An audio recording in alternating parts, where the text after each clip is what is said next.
Hello, MJS. It's Miss Han. How are you doing? Today is Wednesday, June 17th, 2020, and it is the last day of school.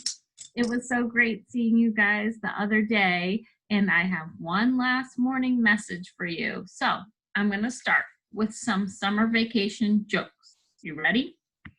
Why don't mummies go on summer vacation? They're afraid to relax and unwind.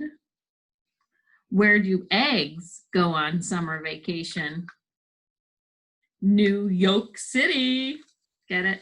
Yoke, York. Hope you like my jokes. I also want to take a minute to wish some people happy birthday, and those people are on June 14th, Raf M in grade 4. That's my birthday too, Raf. Woohoo! June 15th, Olivia L and K. June 16th, Miss Wendy in the cafeteria. And today, June 17th, Nora C in grade 4 and Miss Dodie from grade 4. Happy birthday, guys. I'm going to go ahead and take a minute and share my screen for a last day read aloud. All right, here we go. This is The Last Day Blues. Last Day Blues by Julie Danneberg. On Monday morning, before the Friday that was the last day of school, Mrs. Hartwell took attendance. She sighed as she called out the last name. I'm going to miss all of you. The kids nodded in agreement. I'm going to miss my friends, said Shannon. I'm going to miss Daisy, said Dan. I'm going to miss chocolate milk and pizza for lunch. Everyone felt a little bit blue thinking about the last day of school. Even Daisy. Look at that snake. It's feeling blue. That afternoon, during recess, the students talked as they hung out on the jungle gym. Mrs. Hartwell said she's going to miss us, said Alexandra, swinging from a bar. We should get a present to cheer her up, said Eddie, hanging upside down by his knees. But what could they get her?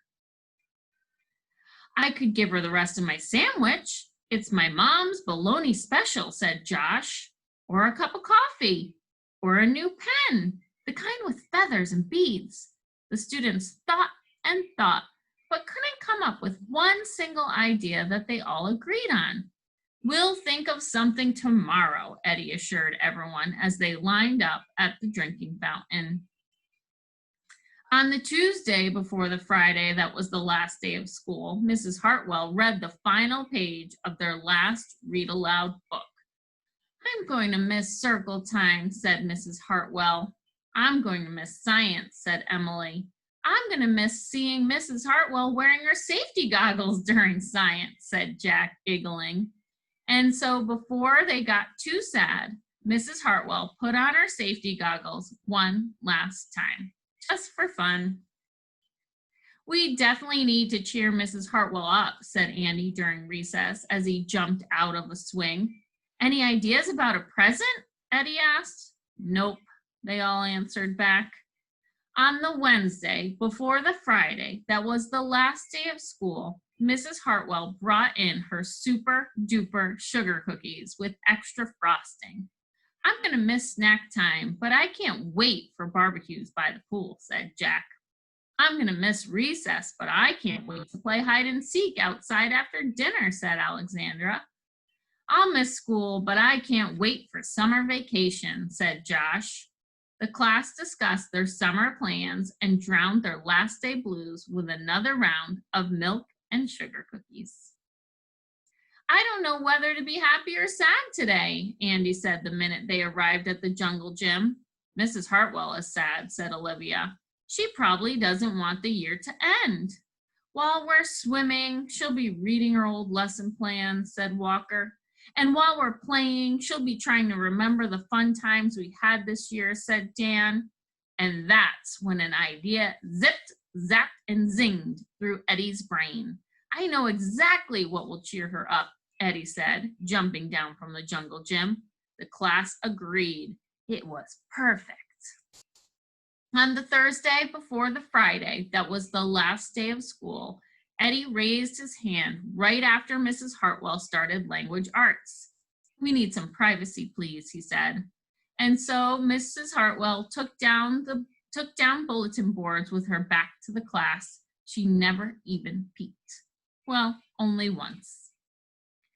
On the morning of the Friday, that was the last day of school, the students dashed into the classroom. They snapped open the shades for the very last time. They did their chores for the very last time.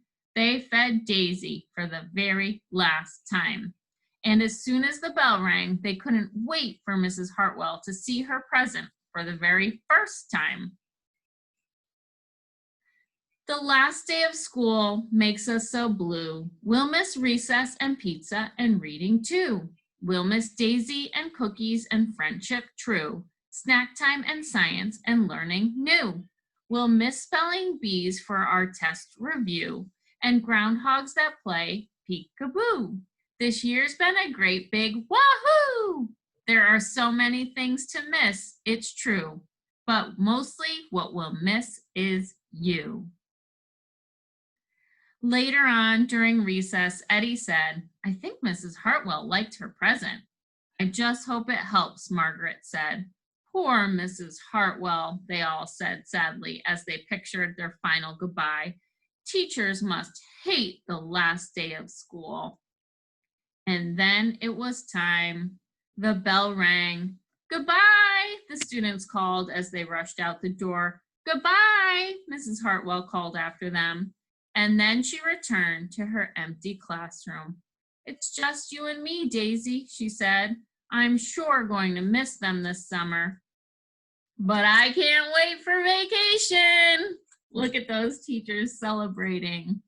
I think the last day of school does make us feel a little sad, but we also get excited about the things that we get to do, like we see in these illustrations here. Go canoeing or kayaking, hit the beach or the lake, rest and relax. So I hope that you guys will be able to remember the great things that you're going to be able to do over summer break. But no, we are going to miss you a lot. The last thing I want to share, you might have seen in a morning meeting, but I want to make sure everyone knows all about summer reading, because while having fun this summer is super important, one more thing that's fun to do over break and helps your brain is reading a lot. So let's check out this video that we created to talk to you about summer reading. All right, here we go. Hello, Melissa Joan readers. We're here to talk to you about reading this summer. We can't visit you in your classrooms usually would, but we wanted to share some resources with you. As you know, it's important to read over the summer so you can avoid that summer slide. Reading is such a fun way to know a new character. You can go on an adventure. You can get ready for next school year by reading this summer. So we're asking that to read. Book. Go outside, a cozy blanket, call someone who lives far away and share a book with them. We're so excited to see what you read when we catch up with you next year. Not only is it important to read over the summer for all of the things that Ms. Sabula just mentioned, but if you read over the summer, we are going to have a summer reading party. Woo-hoo! There's a catch. Go ahead, Miss Han. All right, the catch is that we have set some amazing goals for you guys to meet to earn your summer reading party. So if we make it to bronze level, which is 1,000 books read by MJS students, we will have an outdoor reading party. But if we make it to silver, even more books, 2,000, we will have an outdoor reading and dance party. But it gets even better. We could get to gold. If we can get all the students together to read 3,000 books this summer, We will have an outdoor reading dance party with popsicles. Woo! So, in order for us to know that we've met this goal, you need to bring in your reading log. This is what your reading log looks like, but you could also just use a piece of paper for your reading log. And what happens if you bring in your completed reading log? What happens? Well, you will receive a water balloon. And with that water balloon, you will be able to throw it at Miss Han or your teacher. Won't that be fun? You know, whose idea was a this? water balloon at Miss Han or your teacher. But So- where do you get books? That's a great question. Well, I've put a lot of things on the Melissa Jones Library website. There's a special page called 2020 Summer Reading and Listening. It has links to things from the Guilford Free Library, where you can search their online catalog. You can even get things digitally through their Hoopla account.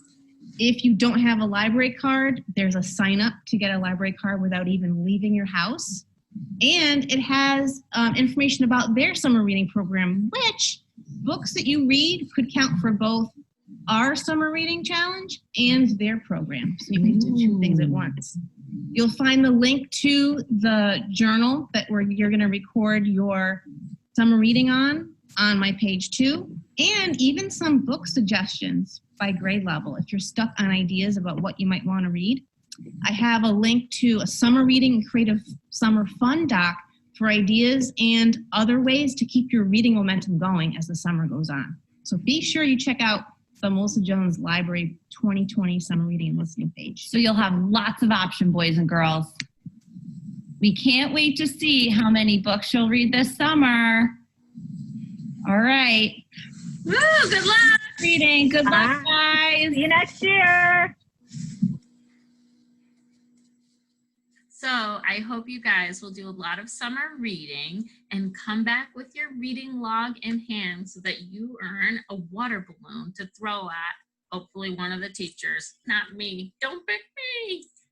And that we make it to gold level and have the very best reading celebration that we can have. I'm going to miss you all. Have a wonderful, wonderful summer, and we can't wait for September to see you again.